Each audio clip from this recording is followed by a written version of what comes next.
當幾十萬嘅美國機器人仲喺度學行路，中國99000嘅國產機器人已經周圍去啦。語樹機器人一上架就即刻賣晒，竟然俾啲外國人買晒。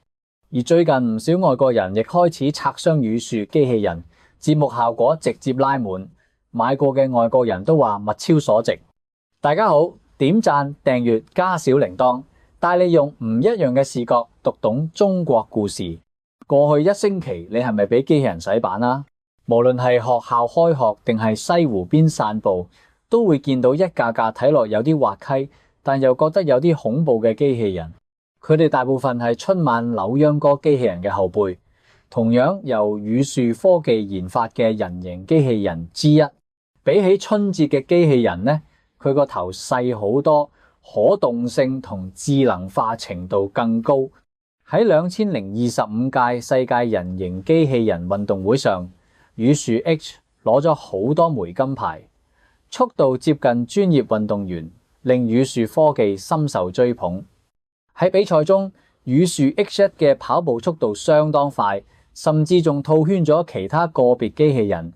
遙控 H1 嘅小哥喺後邊都有啲追唔上。從語樹科技放出嘅最新影片嚟睇，G1 已經可以好流暢咁跳舞啦。咁當時咧就有唔少人咧對呢款機器人心動，叫語樹快啲上架。語樹唔使2日就喺自己嘅京東官方旗艦店上架咗 G1 同 H 兩款機器人，價格分別係9.9萬同65萬，同幾年前喐啲就賣幾千萬嘅機器人嚟比，呢個已經係骨折價啦。所以唔出意外，一上架就賣晒。賣晒之後，有唔少網友都喺網上後悔，早知動作快啲啦。仲有人講笑話，語樹機器人係手慢舞。可以話喺嗰一排邊個嘅影片度晒出語樹機器人，輕輕鬆鬆就可以攞到幾十萬個讚。而邊個景點擺咗語樹機器人，亦可以隨隨便便咁吸引大批遊客。總之買咗語樹機器人嘅，基本上都靠佢贏到開行。唔單止喺國內，語樹機器人亦係國外社交媒體嘅流量密碼。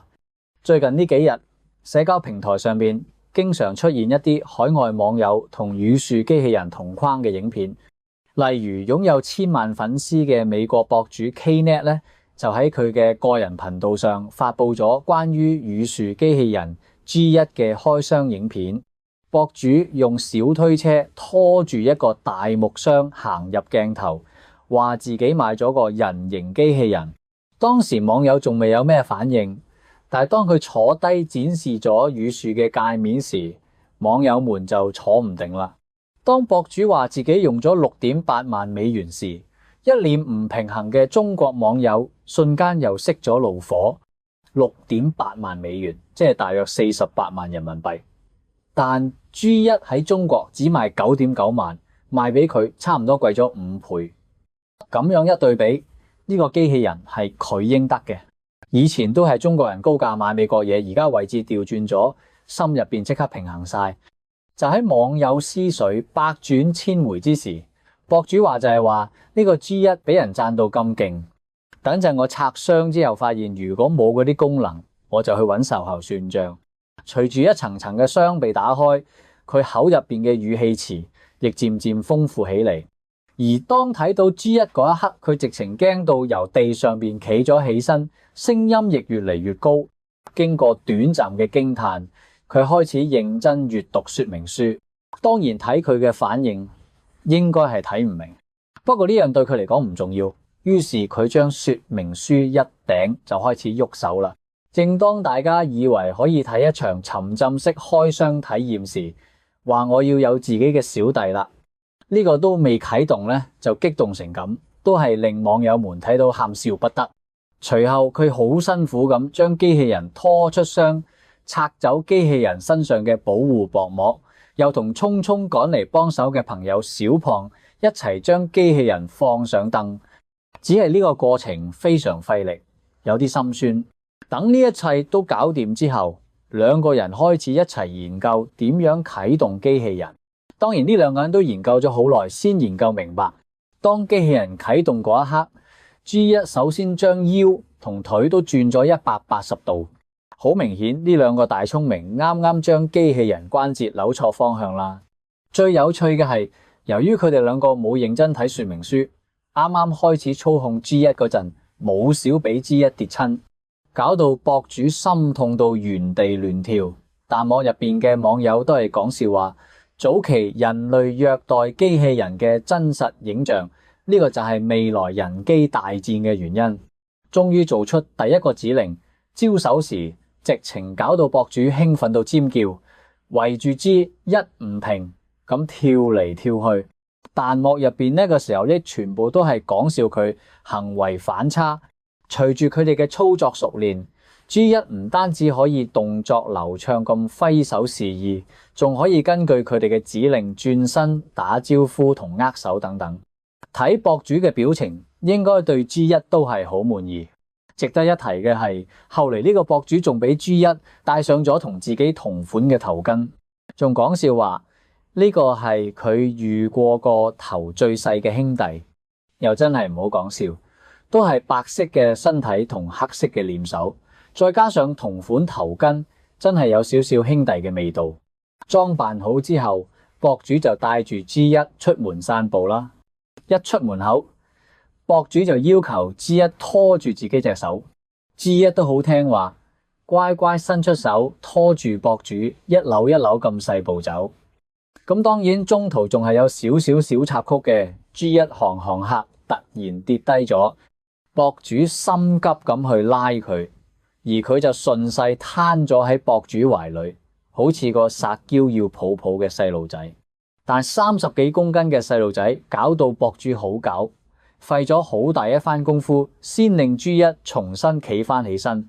隨後佢小心翼翼咁扶住 G1 嘅膊頭嚟到自己嘅車前面，試圖令 G1 自己打開車門坐入駕駛位揸車。唔得唔話，呢個諗法都好離譜。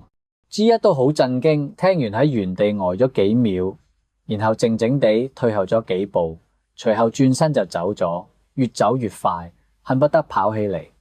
見到呢個情況，博主急忙叫佢翻嚟，但博主唔死心，打開駕駛位嘅車門，仲係想俾 G1 試下揸車。G1 喺原地轉咗幾圈，好似就係喺度講，我只係個機器人，你唔好為難我。博主呢個時候先打消咗呢個荒唐嘅念頭，將 G1 抱入咗副駕駛位。隨後博主揸車帶 G1 嚟到一間街邊餐廳食宵夜，而一班粉絲好早就喺門口等住迎接 G1。車一停穩，一個着黑背心嘅大漢就心急咁打開車門，親自抱 G。一落車，旁邊仲有一個小哥好貼心咁幫 G1 攞住頭巾。呢個服務都係明星級別噶啦。等博主泊好車落嚟嘅時候呢，就見到一班人圍住 G1 影相尖叫，而 G1 正躺喺地上邊。擔心自己機器人俾人蝦嘅博主亦急忙跑去 G1 身邊，而就喺呢個時候， G1 竟然自己屈膝企咗起身。呢個再次引嚟周圍人嘅尖叫。隨後企起身嘅 G 一向眾人揮手示意自己冇事，又行到大家身邊一個個撳握手。而呢啲外國人都係一臉興奮咁彎腰同 G 一握手。喺同眾人打完招呼之後，博主帶 G 一行入咗餐廳，唔出意外 G 一又俾人圍觀啦。唔少打完飯手裏邊拎住餐盒嘅人喺見到 G 一之後就停咗腳步。呢個時候嘅 G1 咧，應該比佢哋手裏邊嘅飯仲香。總之今次帶 G1 出門，佢幫博主長咗唔少面。雖然由開箱到而家中間出咗唔少意外，但係瑕不掩瑜，7萬嘅機器人做出咗70萬嘅節目效果，博主都係好開心嘅。除咗呢位美國博主之外，意大利博主 D-Tech 亦都發佈咗宇樹 G1 人形機器人詳細嘅開箱測評。影片中咧，佢介紹自己經過運輸、稅收同埋海關等程序，用咗6個月先攞到呢部 G1。當 G1 被啟動並成功企立之後，佢興奮咁表示：呢個係我一生中經歷過最奇妙嘅事情。